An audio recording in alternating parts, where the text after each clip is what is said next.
भारत खंडे में एक बार पुनः मैं आप सभी का स्वागत करता हूं। एक बार एक जज साहब मेरे पास आते हैं तो जज साहब कहते हैं कि मैं राम को नहीं मानता। तो मैंने उनसे कहा कि आप नहीं मानते तो ना मानने से ऐसा तो नहीं होगा कि राम नहीं रह जाएंगे। कोई व्यक्ति ये कहे कि मैं गुरुत्वाकर्षण को नहीं मानता, मतलब ग्रेविटी को नहीं मानता, तो ऐसा तो है नहीं कि आपके ना मानने से ग्रेविटी काम नहीं करेगी। ग्रेविटी को आप चाहे मानो चाहे ना मानो, लेकिन पृथ्वी का गुरुत्वाकर्षण बल काम करता रहेगा। आपके मानने से कुछ नहीं होने वाला है। ठीक उसी तरीके से राम को आप चाहे मानो चाहे ना मानो, राम सनातन है, हमेशा थे, हमेशा रहेंगे, और उन्हीं से सृष्टि की उत्पत्ति हुई है। तो जज साहब मुझसे कहने लगे कि दशरथ पुत्र राम को मैं क्यों मानूं। तो मैंने कहा कि दशरथ पुत्र राम को मानने की बात नहीं है, बात राम की है। और राम को जब मानने की बात आती है तो राम एक नहीं है, राम के कई रूप हैं। उन रूपों को समझने की जरूरत है आपको। तो मुस्कराए, उन्होंने कहा कि राम नाम सत्य लोग बोलते जाते हैं, या फिर राम राम लोग रटते रहते हैं, तो दशरथ पुत्र राम को मैं क्यों रटूं, क्यों बोलूं, क्यों कहूं। तो उनको मैंने बोला कि भगवान राम तो त्रेता युग में पैदा हुए। त्रेता युग पे पहले भी सतयुग में भी राम राम बोला जाता था। ऐसा नहीं है कि सतयुग के बाद जब त्रेता आया तो उसके बाद राम राम लोग बोलना शुरू किए। तो उनको मैंने अर्थ स्पष्ट किया। मैंने कहा कि रमन्ते योगिना यस्मिन् सा रामा, जहाँ योगी लोग रमण करते हैं, जहाँ योगी लोग रमण करके आनंद की प्राप्ति करते हैं, आनंद की अनुभूति करते हैं, वो राम है। ऐसा नहीं कि दशरथ पुत्र राम की सिर्फ बात होती है। दशरथ पुत्र राम तो पहले सोपान है। जब आपका धर्म पर, भगवान पर आस्था जब बढ़ती है तो आप प्राण प्रतिष्ठित मूर्तियों में भगवान राम, दशरथ पुत्र राम के दर्शन करते हो। तब कहा जाता है कि एक राम दशरथ का बेटा, एक राम घट घट में बैठा, एक राम का सकल पसारा, एक राम इन्हें सबसे न्यारा। तो जब प्रथम सोपान पे आप होते हो तो एक राम दशरथ का बेटा होता है। उनकी मूर्ति को देखते हो, जब प्राण प्रतिष्ठित मूर्ति होती है, तो आपको उस अनंत ब्रह्मांड के बारे में और अनंत ईश्वर के बारे में पता चलता है, उस सनातन ईश्वर के बारे में पता चलता है। और जब एक कदम आगे बढ़ते हो तो एक राम घट घट में बैठा, वो राम हर व्यक्ति के घट में बैठा हुआ है। वो आपके हृदय में, मेरे हृदय में, ये जितने भी जीव हैं सबके अंदर विराजमान है। इसी को भगवान श्री कृष्ण गीता में कहते हैं, ईश्वरः सर्वभूतानां हृदय से अर्जुन तिष्ठत्। ईश्वर सभी भूत प्राणियों के हृदय देश में निवास करता है अर्जुन। तो इसी को कहा गया एक राम घट घट में बैठा, और एक राम का शकल पसारा। वो राम पूरे संसार में, पूरे ब्रह्मांड में व्याप्त है। कोई पल, कोई क्षण, कोई जगह ऐसी नहीं है जहां वो राम व्याप्त ना हो। ईशावास्यमिदं सर्वम यत् किंच जगत्याम जगत। कोई पल, कोई क्षण, कोई जगह ऐसी नहीं है जहां वो व्याप्त ना हो। उसका सकल पसारा है। हो एक राम इन्हें सबसे न्यारा।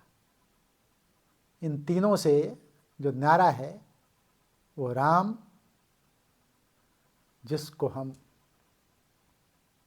जानने का प्रयास करते हैं लेकिन अनुभव के द्वारा जाना जाता है, उसका सब कहीं पसारा है। उसके बगैर एक पत्ता भी नहीं हिल सकता। संसार की या ब्रह्मांड की कोई क्रिया नहीं हो सकती। ग्रह, नक्षत्र, तारे, सूर्य, दूर सुदूर जो कुछ भी दिखाई पड़ता है उसी के आधिपत्य में काम करते हैं। उस राम की हम चर्चा करते हैं। तो जज साहब से जब मैंने कहा कि ये चार स्वरूप हैं, इन स्वरूपों में किस स्वरूप को आप लेते हैं, जिस स्टेज पे आप होंगे उसी स्टेज पे आप लेंगे। अब बढ़ते जाएं, बढ़ते जाएं, तो राम व्यापक हैं, सर्वत्र हैं। हरे व्यापक सर्वत्र समाना, प्रेम ते प्रकट होए मैं जाना। वो सर्वत्र व्याप्त है, कोई जगह, कोई पल, कोई क्षण ऐसी नहीं है जहां वो व्याप्त ना हो। भगवान श्री कृष्ण की बहुत बड़ी भक्त थी मीरा, लेकिन मीरा ने क्या कहा? मीरा ने कहा कि पायो जी मैंने राम रतन धन पायो। मीरा ने यह नहीं कहा कि पायो जी मैंने कृष्ण रतन धन पायो। भक्ति कृष्ण की थी, लेकिन राम को पाती थी। तो राम में और कृष्ण में कोई अंतर नहीं है। एकम सद विप्रा बहुधा भदंती। एक ही ईश्वर की शक्तियों को विभिन्न नाम से जाना जाता है, अलग अलग नामों से जाना जाता है। चाहे आप ब्रह्मा कह लें, चाहे विष्णु कर लें, चाहे महेश कह लें, चाहे राम कह लें, चाहे कृष्ण कह लें। राम तो राम है। राम को तो आप चाहे दशरथ पुत्र राम कह लें, चाहे परशुराम कह लें, चाहे आत्मा रूपी राम कह लें, चाहे बलराम कह लें, चाहे परम तत्व रूपी राम। आखिर राम के कितने रूप हैं इसको हम आप नहीं जान सकते ना। जित देखा तित पाइयां गहरे पानी बैठ, जाकी रही भावना जैसी ता मूरत तित देखी तैसी। आपको समझना होगा कि राम कौन है, और राम को जब आप जान जाएंगे तो उस समय आप राम के बारे में चर्चा नहीं करेंगे। राम तत्व को जानना सबसे बड़ी बात है। राम तत्व को समझना है आपको। देखिए, जब आप उस राम तत्व को जानते हैं तो बूझत तुम्हें तुम्हें हो जाएगी। जैसे आप राम तत्व को जान जाते हैं तो ऐसे आप रामत्व तो आपके अंदर आ जाता है। जानत तुम्हें तुम्हें हो जाएगी। जैसे आप उनको जानते हैं, स्वयं राम तत्व हो जाते हैं, स्वयं राम में हो जाते हैं। तो इसलिए मैं कहता हूं, इसीलिए कहा भी गया है कि एको अहम द्वितीयो नास्ति, एक मैं ही हूं, दूसरा कोई नहीं। यही अद्वैत भाव है। इसी भाव के साथ हम राम तत्व को जानने का प्रयास करते हैं। तो जज साहब मुस्कुराए। मुस्कुराने के बाद कहने लगे कि बहुत किताबें मैंने पढ़ी, बहुत कुछ जाना समझा, लेकिन आज मेरे समझ में बात आ गई कि राम तत्व क्या है। और जब हम राम राम कहते हैं, मृत्यु को जब प्राप्त होते हैं तभी बोला जाता है कि राम नाम सत्य है। राम के तो कई रूप हैं। जब हम प्रणाम करते हैं तो राम राम कहते हैं। राम शब्द यहाँ भी प्रयोग में आता है। जब हम दुख पीड़ा में, तकलीफ में, दर्द में या कोई आश्चर्यजनक घटना देखते हैं तो कहते हैं राम राम राम राम, मतलब प्रायश्चित जैसी चीज़ देखते हैं तब। और जब हम मृत्यु को प्राप्त हो रहे किसी व्यक्ति को ले जा रहे होते हैं तब भी राम नाम सत्य है का उद्घोष करते हैं। कई रूप हैं राम के, हर रूपों में आपको राम मिलेंगे। इसीलिए हम कहते हैं राम हमारे आदर्श हैं। राम को हमें जानने की ज़रूरत है, समझने की ज़रूरत है। कई रूपों में होते हुए भी एक रूप में है। कहीं मैंने पढ़ा था तो कबीर की बात आई थी, तो उस पर मैंने उसको नोट किया था। तो कोई व्यक्ति राम के बारे में कुछ बातें करता है तो उसका जवाब देता है वो व्यक्ति कहता है कि जब राम, किस राम को भज रहे हो तुम? तो कहता है मैं एक ही राम को भजता हूँ जो कई रूपों में है। तो कहा कई रूपों में भजते हुए राम को तुम एक कैसे मान लेते हो, अलग अलग रूपों में भजो। तो कहा नहीं, एक ही रूप में मैं भजता हूँ, लेकिन वो कई रूपों में होता है। तो प्रश्न पे प्रतिप्रश्न जब वो करता गया तो उसने प्रश्न किया फिर कि मैं तो राम को भजता हूँ जो कई रूपों में है, तुमसे मैं एक प्रश्न पूछता हूँ कि एक बाप तेरी दादी का बेटा, एक बाप तेरी बुआ का भाई, एक बाप तेरी माँ का पति, एक बाप तेरी नानी का जमाई, तो बता तेरे कितने बाप हैं भाई?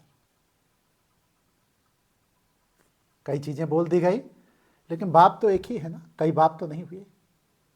अगर दादी का बेटा है, तुम्हारी दादी का बेटा है, तो तुम्हारा बाप ही है। अगर तेरी बुआ का भाई है तब भी वो तुम्हारा बाप ही है। और एक जो तुम्हारी माँ है उसका पति है तब भी जो है वो तुम्हारा बाप ही है। और तेरे नानी का जमाई है तब भी वो तेरा बाप है। अलग अलग रूपों में वो है, लेकिन है तेरा बाप ही। तो ये भौतिक जगत में जब आप देखते हैं तो एक ही व्यक्ति कई रूपों में दिखाई पड़ रहा है। किसी बेटे का वो बाप है तो किसी बहन का वो भाई है, लेकिन है वो एक ही व्यक्ति। किसी पत्नी का वो पिता है, पति है, तो अलग अलग रूपों में एक ही व्यक्ति को प्रतिष्ठित किया जाता है। ठीक उसी तरीके से भौतिक जगत में जब राम की चर्चा चलती है तो राम एक ही हैं, अलग अलग रूपों में हम उनको देखते हैं। तो इसीलिए हम कहते हैं एकम शब्द विप्रा बहुधा वदन्ति। एक ही ईश्वर की शक्तियों को हम विभिन्न नामों से जानते हैं।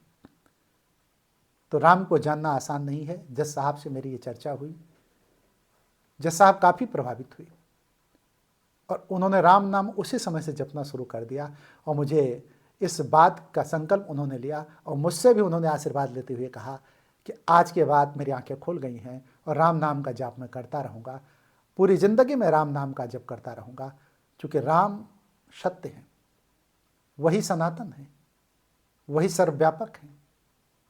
उन्हीं राम के बल पर हम यहाँ जन्म लेते हैं, मृत्यु को प्राप्त होते हैं, संसार चलता है, सृष्टि चलती है। तो इसलिए मैं आप लोगों से कहना चाहूँगा कि उस मूल राम स्वरूप को आप जानें, जो शिव स्वरूप है। जिस भी विधि से जिस भी देव की आप पूजा कर रहे हैं, सब में एक ही ईश्वर विराजमान है। एकम सद विप्रा बहुधा वदन्ति। तो आप अलग अलग ईश्वरों की पूजा करते हुए भी एक ही ईश्वर की पूजा करते हैं।